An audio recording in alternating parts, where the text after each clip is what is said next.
বন্ধুরা, নীরব এক গ্রাম ভ্রমণ করতে গিয়ে দেখা মিলল এমন সুন্দর একটি রাজবাড়ির। নিজেকে আর সামলাতে পারলাম না, কৌতূহলবশত ভিডিও করা শুরু করলাম। আশেপাশের মানুষদের কাছ থেকে জিজ্ঞেস করলাম এই রাজবাড়ির ইতিহাস। এই জমিদার বাড়িটি দেখার পরে এই জমিদার বাড়িটির সম্পূর্ণ ইতিহাস জানার আমার খুব ইচ্ছা জাগলো।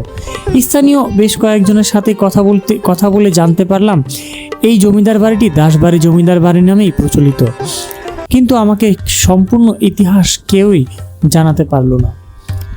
এই জমিদার বাড়িটি হচ্ছে মুন্সিগঞ্জ জেলার জৈনসার ইউনিয়নের চাইনপাড়া গ্রামে অবস্থিত। এই জমিদার বাড়ি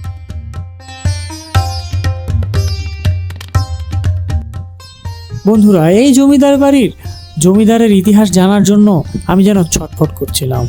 আমার মন ব্যাকুল হয়ে গেছে। এত সুন্দর একটা জমিদার বাড়ি দেখলাম আর এর ইতিহাসটা সম্পূর্ণ জানবো না।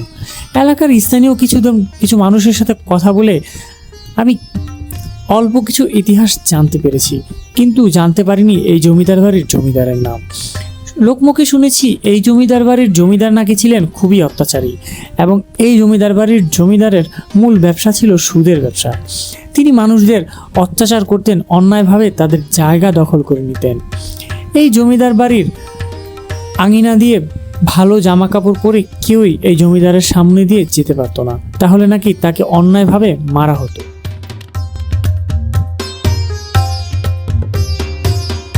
অথচ আজ দেখুন, যে জমিদার মানুষদের অন্যায়ভাবে মেরেছে, আজ সেই জমিদার বাড়ি রয়ে গেছে। নেই সেই জমিদারি, নেই সেই জমিদারের লোকজন। লোকমুখে আমি আরও শুনেছি এই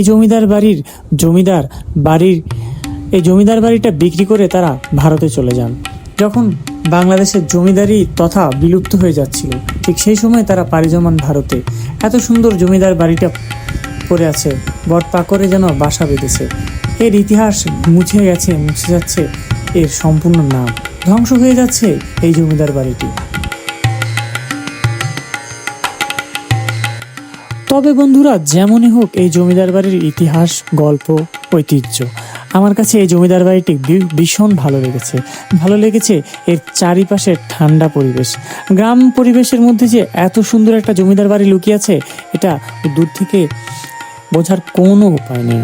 সামনে গিয়ে দেখলে বোঝা যাবে এটা জমিদার বাড়ি না রাজবাড়ি। এই জমিদার বাড়ির ভেতরের ভিডিও করার জন্য অনেক চেষ্টা করেছি, আশেপাশে লোকদেরকে জিজ্ঞেস করেছি ভিতরে ঢোকার কোনো রাস্তা আছে কিনা, কেউ আমাকে বলে দেয়নি।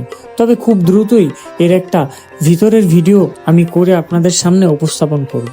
সেই জন্য আমার পাশে থাকুন। ভালো লাগলে একটা লাইক, কমেন্ট, শেয়ার করে দিতে ভুলবেন না যেন।